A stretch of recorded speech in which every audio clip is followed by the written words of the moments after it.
So it goes to the why. Again, this is the alleged crime they put on you, but in order for them to put on you, you have to been probably living the type of life that they think that they could put on it, where a jury did not see that at that time that they will find you innocent based on going through trial.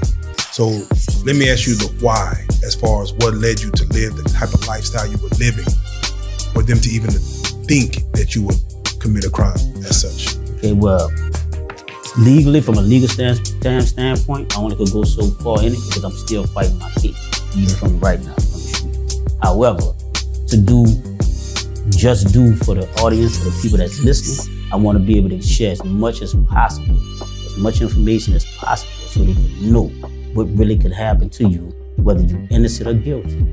It don't matter. If they want you, they won't put a charge on you, they can get you. So I want to say this before I even go there.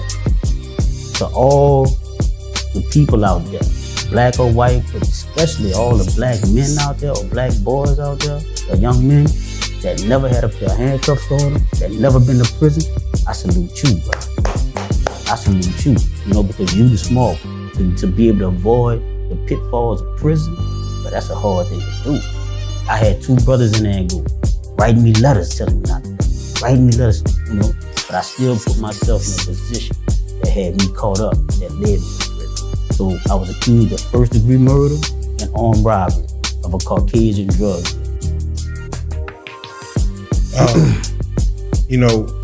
We could talk about the case if you choose.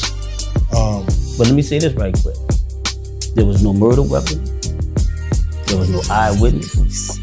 There was no fingerprints. There was no DNA. And 2 jurors found me not guilty.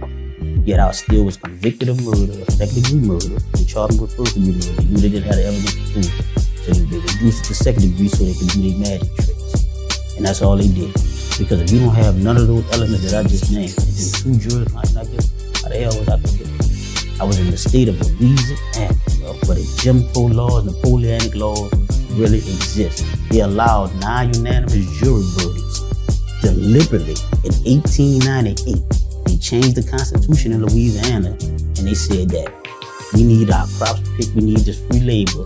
It was bold back then. We found it. Shout out to Professor Angela Bell, who went dug up that information, and got that to us, and made us had us file that shit to the U.S. Supreme Court. Shout out to Brian Stevens from the Equal Justice Initiative. Shout out to the Promise of Justice Initiative and all the people in Louisiana that supported the rally that we just went to. So it's deep, man. So just know that you don't have to be guilty to be convicted of a crime.